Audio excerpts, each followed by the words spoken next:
Μιχάλη, συγχαρητήρια. Νίκη επί του POX και πρόκριση της ομάδας στον τελικό, στον διασαγωγικό τελικό.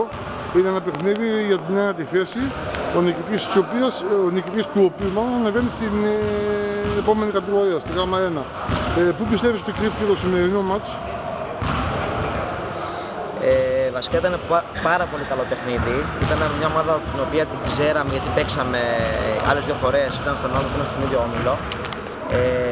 Ξέραμε ότι έχει έναν πάρα πολύ καλό παίκτη, τον Παπλωματά, τον οποίο προσπαθήσαμε να το πιέσουμε, να τον παρακάρουμε man to man με τετράγωνο οι υπόλοιποι παίκτες.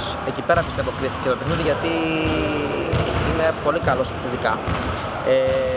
Από εκεί και πέρα δεν κάναμε καλό ξεκίνημα, ήταν κακό το πρώτο δεκάλεπτο. Παρ' όλα αυτά ανακάψαμε, προσπαθήσαμε να τρέξουμε την ομάδα μας και όντως το καταφέραμε. Πέσαμε και μπροστά με αρκετούς πόντους.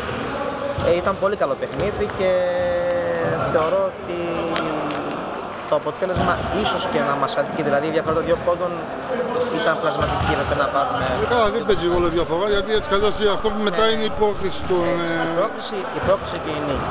Την Πέμπτη, ο τελικός, ας το πούμε. Παρ' όλα αυτά να πω ότι είχαν μια πολύ σοβαρή απουσία το POX, τον Μπεκαλαίδη, ο οποίος είναι επίσης εξαιρετικός παίκτης. Πιστεύω λειτουργήσε θετικά στην ομάδα μας. Εντάξει, παρ' όλα αυτά νικήσαμε, αυτό κοιτάμε.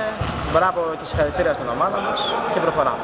Την Πέμπτη θα αντιμετωπίσει τον νικητή του αγώνα που παρακολουθούμε τώρα, είμαστε στο ημίχρονο.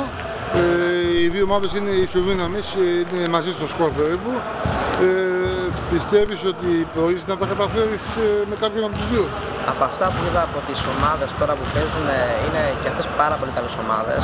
Παρ' όλα αυτά θεωρώ ότι μπορούμε να τις αντιμετωπίσουμε. Δεν είναι καμία από αυτές τις ομάδες καλύτερη από τη δικιά μας. Θα δούμε την Πέμπτη πώς θα γίνει, τι θα γίνει. Συγχαρητήρια και καλή επιτυχία και στο τελικό. Να είστε καλά.